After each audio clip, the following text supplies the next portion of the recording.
Ravi de vous savoir, très nombreux fidèles amis, chers internautes. Bonjour, c'est bien moi votre humble servante, parfaite Koussa, autrement dit la chocolate. Désormais, Nazali Awa, na Black News UK. Merci beaucoup à mon papa Alexis Cass, le patron, le boss, pour la faveur, pour la opportunité au PC Bisso. Et bienvenue sur votre chaîne Black News UK, une chaîne qui vous donne des informations très claires et très limpides. Il y a artistes Nabino Bolingaka, il y a artistes comédiens, artistes musiciens, artistes peintres. Et puis ça vous donne des informations. Il y a politique, il y a sport, il y a divers Nabino, proximité Nabino, il y a Black News UK.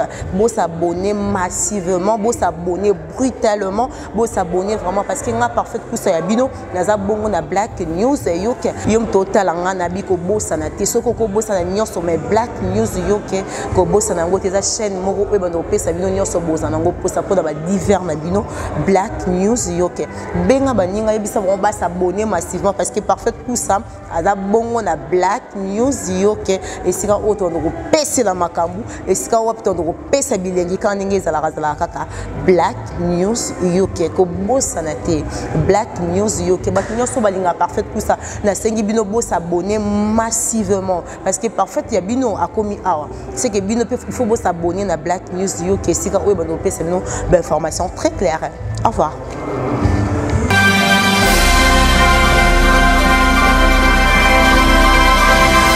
Plaisir pour moi de vous savoir très nombreux pour de souvent cette très belle émission à la chaîne de référence Black News UK. Bonjour, bonsoir, ça dépend de l'heure où vous nous suivez. C'est bien mon problème de sa route. Parfait pour ça, autrement dit, la chocolate. Je suis très ravie en tout cas Nabino pour ces numéros. Et il y a l'émission où il y a découvert et où tout découvrir ensemble. Et logo Nabino. Aujourd'hui, je ne suis pas seule sur ces plateaux. Je suis accompagnée d'un artiste musicien talentueux qui va nous parler de son parcours dans ma musique. Mais avant toute chose, je dis d'abord bonjour à mon boss Cass, Alexis Castro et Rataraté. Bonjour à toi mon boss. Bonjour à Johnny Milongi des Formidables. Bonjour à toi. Bonjour à M Moromicho Kobabi Bébé. Bonjour à toi. Il y a déjà là invité à qui je dis salut. Salut à toi, salut au Big Boss Laura de la Forêt, mon patron. Donc Big Boss, oui, on sent le phénomène de la musique congolaise. Salut à Maman Siléchi Mampata, la maman d'Exaucé de Glady, ainsi qu'à tous ceux qui aiment bien la musique à Maison Mère et Parfum d'hiver. Bonne santé. Oui, ça va par la grâce de Dieu. Ça va. Ça va. Confinement, on était là. Voilà, confinement, on était à la maison comme d'hab, mais bon, pas la bisso. Le roi de la forêt tellement boulera toujours, dans l'esprit à innover. Tout le monde a coupé ça concert en ligne, la chaîne YouTube en somme officielle. Et voilà, donc côté boulot, en tout cas tout en respectant les gestes barrières, dès que nous tambola, donc tu as un concert mais en ligne, ça s'est passé bien, mais bien que le public nous manquait parce que la musique à Maison Mère, Johnny Milongi 100% image, Nzamba image, Maison Mère, tu as souvent l'habitude de communier le public, cela nous manquait, mais bon voilà, et je pense que les lorsqu'on va la normale. Ok, merci beaucoup. Parfait d'hiver. Ça fait combien de temps vous en avez musique à Maison Mère? Donc ça fait une année, quelques mois. Ça fait une année, quelques mois que je suis membre effectif au sein du groupe Musique à Maison Mère. Évolution au moment où on est musique à Maison Mère? Oh là là, en tout cas, on a habité. Moi, quand déjà, bon souvenir, on a à peine arrivé. Quand on a intégré le groupe 2 mois après, le roi de la forêt permettait qu'il ait signé titre, on a titre sans concurrent. Oh, les clips sont déjà disponibles dans la plateforme, il y a téléchargement et puis il y a différentes télés, je pense que les hommes ont donc ça se passe très bien et il y a une chance titre et puis il y a solo faut délai donc c'est pas facile et puis il y a une musique à Maison Mère. Maintenant sans concurrent.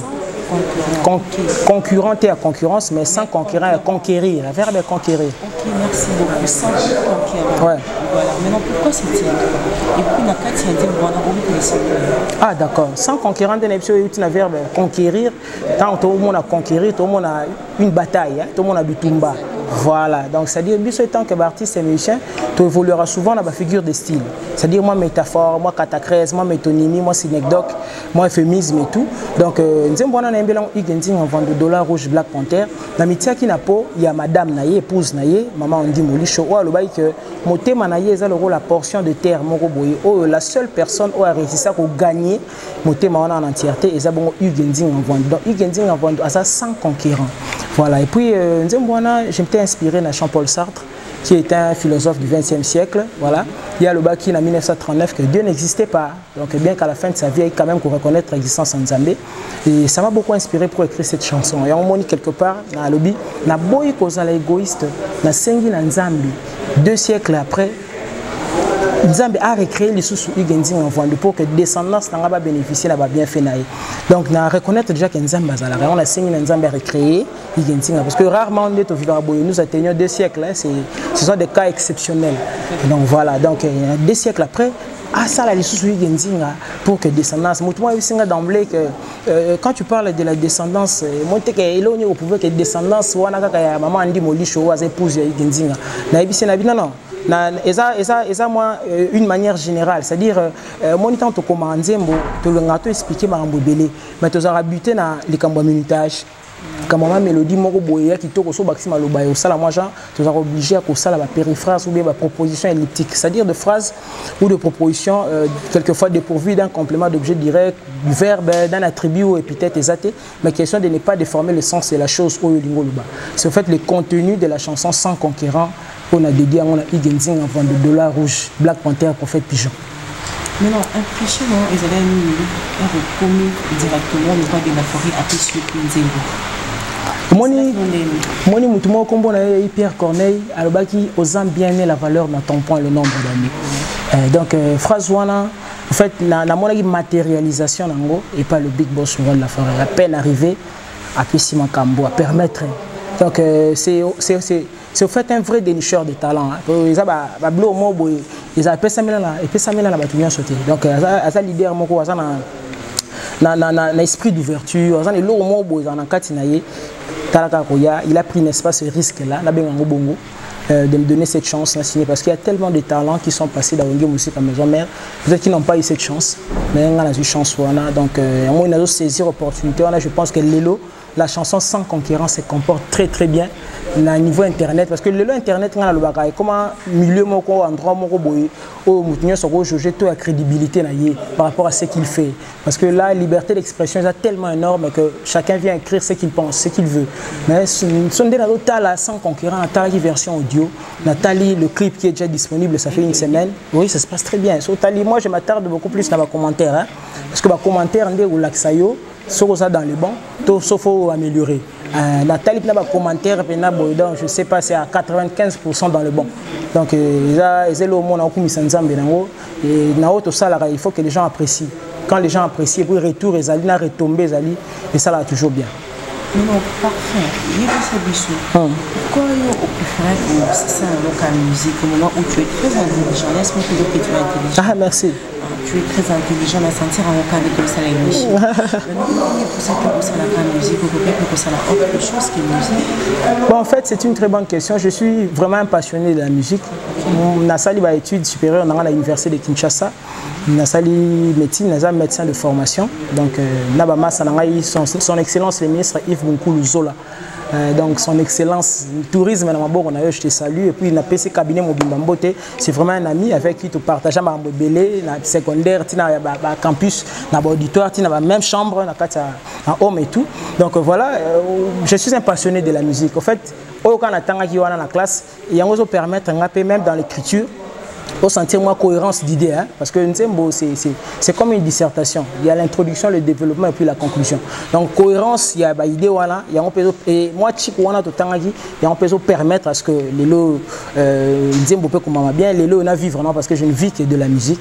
Et donc on a tangaki, ouais, ils ont servi un peu pour ma bonne mœurs et tout. Donc so tali ba mon écriture en fait même na ba solo vocaux na ngai au moins la insanité ça. Je suis beaucoup plus dans la culture générale. Voilà. maintenant ndenge bato balobaka bamusicien la majorité ya bamusicien bazala bazoba yo koko oloba nini na phrase wana? Bon, phrase moi peut boire l'exception confirme la règle. Il n'y a jamais eu de règle sans exception. Je pense que ene na biso nga kutu te mais ene na biso pe mo belé ba prouver à la face du monde. Président nanga le Big Boss We're ensemble. Je pense que qu'il avait postulé donc postulé parce que tant à classe, il avait eu le temps autant à classe. Pourquoi qu'il ne sa candidature donc voilà. Baka ils en ont déjà bien que connotation on a les arcs hier, mais aujourd'hui, petit à petit, avec l'évolution, il y a des autres et tous mais comme moi, ça, là, moi, tous un peu en dehors de l'ordinaire, quoi. On a tout parlé d'un formidable en général, au monde on a marché, les années, en passant la Pessimbo de Français ou Tambo Tenayo, donc on a mon bon papi bien Alex Ntima de Washington, donc et puis Maman Lina Foukia, on a Pessimbo Mbote. Oui, formidable, se comporte très bien. En fait, formidable, c'est l'album qui m'a vendu. Hein, pour parler de moi. Donc, les albums, oui, les gens, peut-être, il y en a 2-3, les lots et Mati. Faut comprendre, parce qu'il faut qu'on se le dise, l'échiquier, l'échiquier musical, au moins, la musique à maison mère, c'est graphique, ils ont moins l'icolo. Donc, vous comprenez, toute visibilité, puis ils ont l'icolo. Et en gros, ça, là, que formidable, sous ce temps où il y a Betty, parce que formidable, les albums, et Bundi, au fait, entre guillemets, na Corona. Pourquoi? Parce qu'après sortie, il y a formidable, et pandémie, on est une épidémie, et puis comme une pandémie, et voilà, et ça dit que chacun restait chez lui à la maison. Et tout en restant chez toi, oui, promotion, tous ces signes, boîte, tout ça a été fermé. Mais cela aussi a permis à ce que tu n'as pas l'air à consommer sous formidable davantage. Et les autres tenir toujours bon parce qu'il y a des clips. Bientôt là, je pense que le coffret. Vidéo sur toutes les vidéos est formidable ça disponible et voilà donc ça prouve à suffisance que album formidable les autres continuent à maintenir place parce que jusqu'à là l'album sous pétrole c'est la numéro ma BT parce que s'il faudrait que nous parlions de la concurrence faut souper ça la boulot bien peu baya écoute avec formidable les a toujours à la hauteur donc voilà. Ok, merci beaucoup. Maintenant on a bien la question et ça c'est juste une question de savoir. Un formidable hobby, ils ont bête et cartonné dans la période où ils ont les canaux. Oui. Alors, une fois on a tout album mais depuis que c'est formidable l'album c'est limité. Informe-toi et puis tu comprendras que maintenant le baiser est solo. Il y a mon avis ok. Oui, je te dis vrai. Parce que tu ne peux pas te mesurer avec toi-même. Donc il faut, même à ta chic, il faut travailler bien pour que au moins non, je suis meilleur. Voilà. Donc voilà. Donc depuis formidable Bimaki, je pense que le président Ridel tout a contredire, le président Cédric Moussongo et voilà, tout le monde bien a contredire. Depuis formidable Bimi, à ce que je sache, album Moussou sur l'habilité. Donc voilà.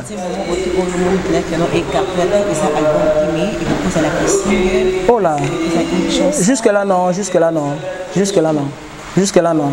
Formidable en tout cas, des peines, sur le même la hit, même non, ça c'est en tout cas. Parce que na lobino lo mo awa na reconnaîtra ba tout ba ça boulot bien. Donc na yo ka battu. Je comprends. Donc tant na yo ka battu. Obi lelo entre nous, qu'on se le dise, nous avons du mal à s'accepter. Hein. Au salaire boulot, non bien. Quand je suis devant la caméra, ça va boulot bien. Mais si on a qui koso, on a quel placement où il n'y a pas de gens. La vente dans le en fait, c'est ça avec la culture congolaise en général. Nous avons du mal à s'accepter. Mais on a besoin qu'on a tout ça va boulot bien, sans exception, ça va boulot bien. Et puis beaucoup plus les valeurs, parce qu'il faut primer beaucoup plus les valeurs. Nous sommes autant la livreté. Mais à la musique, à travers voiture, à travers placement musique, et bêta, moi les sons.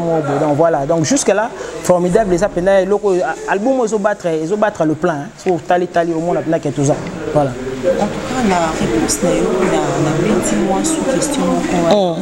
Parmi les bateaux, ça n'a pas bien. Nous citer non, il est vraiment ensemble, ça n'est bien, comme artiste et musicien. Ouais, donc tellement basé belé sur la tangi moussous sur un boss en moussous. T'étais mi balé ça selon choix na yo ngala ngo zala injuste était. Qui oponi mi balé. Ah d'accord, mais si ko yeba baza plus de 10. Basé belé. Si vous avez un temps à c'était moi quoi t'es mort pété non c'est injuste oui t'es parmi blonga la lingate la vie non ça dépend de moi C'est mon avis.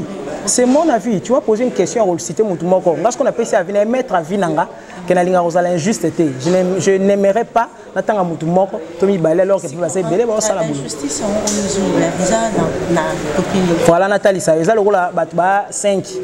En tout cas ba olamba bien, ba lambi bien blo ba volia. Ali citer ka mon toumoko. C'est injuste. C'est injustice. Mais ce soit ba sala boulot bien. Voilà. Et bon ce qu'on aime dans banga, aux appels 10 personnes, il faut boire quand même. Là c'est autre chose. Là c'est autre chose. Est-ce que trop se comprendre? Ils ont pena boy. C'est ils ont le blomo ils ont séparé. Voilà. Tant que maman malibanga, il y a une personne qui vient vers toi pour boire cahier. Il a payé bon on a eu à 10 c'est comme il boire à 2 euros jusqu'au par rapport il y a muto plus peut-être plus que les autres peut-être muto soupe parmi déjà même temps on a ça la formidable même peu depuis la bande carrière nanga ceux qui naza peut-être limité de tobia à 2 personnes so ba baromi 3 4 so tuni bato nyonso na solana bango ba web so kete web so misuku na bango tete continue mbongo te parce que ndé na omoni la makambo je pourrais me limiter na tel boy moyena que le délai za te pour garder tout ya personnalité parce que personnalité ba ça na ngote moi je suis comme ça.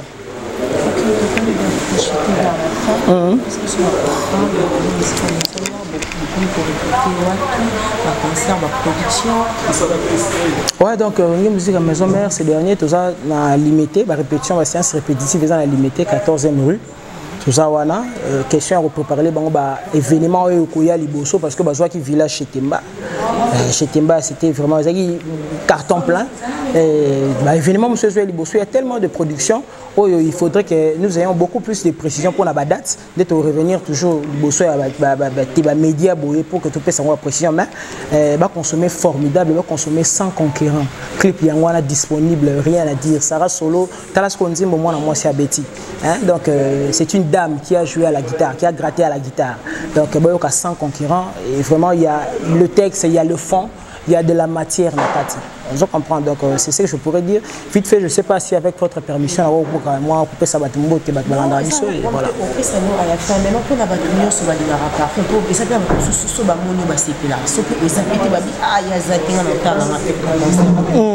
Parce que chacun de nous a un si. Bien sûr. Bien sûr. Ah d'accord. On va télécharger Nzembo ils à leur portée quoi donc base à la zana nango bayo karango parce que Nzembo nangata moi muke ata moi na classe wa yoki et vous souvenez pe na item pour résoudre une ou deux questions na mabeti na question de culture générale et vous souvenez pe résoudre ata moi question mon item voilà ba critiquer d'une manière constructive pour que na améliorer ce que je fais parce que aucune œuvre humaine n'est parfaite il peut tout ça toujours na défense na biso. Mais j'ose croire que la critique constructive n'a pas et permettre à ce que tu pousses à le quoi en musique parce que tout ça là on pour na bango donc on a golo bana bato balinga nga yango wana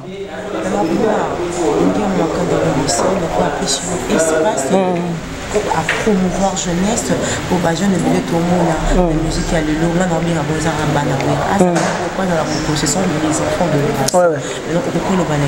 voilà donc na personne nous merci Nzambe ninga sala ce que na à ce que na kutana na la pembeni le roi de la forêt parce qu'il est toujours fertile moi je le dis ainsi il est toujours fertile à nous continuer pour bimisa batu l'élo branche la musique congolaise au sentier là qui est issu beaucoup plus Yahweh ensemble donc ils ont là sa force parce que c'est ça aussi un leader nous a fertile les autres hier nous n'étions pas là biso à parfum d'hiver l'élo donc yépé bah tu peux comprendre biso moi autozana ngo ouais c'est pas facile et ça il y a ceux qui se conçoivent bien s'annoncent clairement et les mots pour les dire viennent aisément bien que dans la littérature mais même dans la vie si tu prends ton temps pour te préparer na kamo lingo sala au moins moi probabilité échec est à moi faible très faible donc c'est un peu avec moi aussi j'ai eu en tout cas le temps pour que je me prépare pour naïa pour affronter une musique à Maison Mère donc voilà on a gros par rapport à mon boss Nzamba ba il y a toujours l'esprit à innovation na ba esprit d'ouverture au hasard toujours donc voilà yo bikaka oh comment la liste à bavard dans la petit Clément Muzolo Gento mbote na yo na moni maman Claudine Kino na moni bongo Carlos Mvuluzi hein Nisrine Lutumba de Nazareth petit sœur propre na Canada ya to la Moussa bien ko Jacques Tumpi le pétrolier dans les États-Unis et puis d'adinga les célèbres Yobikara Maman Lina Foutia ou Idrissa Tonda. L'ami de Dieu, le courageux, Dieu, le courageux, toujours là. En tout cas, je suis très content par rapport à ton assistance, même de loi. La moni maman, c'est déjà mon pata, la maman d'exaucer de Gadi, maman ya Onge Mobimba, papi bien pour Alex Ntima, président Ridel, tout cas, Bob Kinziondo, mon vieux Bob Kinziondo, puis maman Dona Monica, maman sociale, merci pour l'assistance. Roy Kiche, Meloa, président Dada Mouzinga. Vous êtes tellement nombreux, puis Chumbangi, le général Tiron Tsumbu, vous êtes belé, moi, c'est bien, je suis mais na. Caleb Lola, président Caleb Lola, en tout cas, la répété sur le président Caleb Lola. Voilà, Nabi, que tu assistes les artistes, vraiment, merci pour tout. Quoi. Et d'accord, merci beaucoup. C'est déjà la fin de cette émission. Merci de nous avoir suivis. Je remercie également tous les renseignements qui ont fait ce Bambo et c'est que ce bibliothèque vraiment parfait à celle à Capella Sino. Bobo Senaki, abonnez-vous massivement, abonnez-vous fréquemment. La Black News UK pour vous donner ces informations sur au revoir. Oui, je disais qu'on a dédié morceau à 100 concurrents et pas Jérémy Cosmas le Noble et puis Clément Mouzolo Gento au niveau à Londres. Ma vie était sans toi comme un nuage gris. J'étais seul souvent, mon cœur assombri. Mais depuis que j'ai connu Genzinga dans ma vie, Motiba Nanga est comme un temple à bonheur. Angenga Kande Lokola, Bizoto Holi Kolo. La kisanga nzela nalanda kayo natambola pene na yo sans m'éloigner d'un pas bolingo na yo silisa souci nanga je n'ai pas assez de mots sans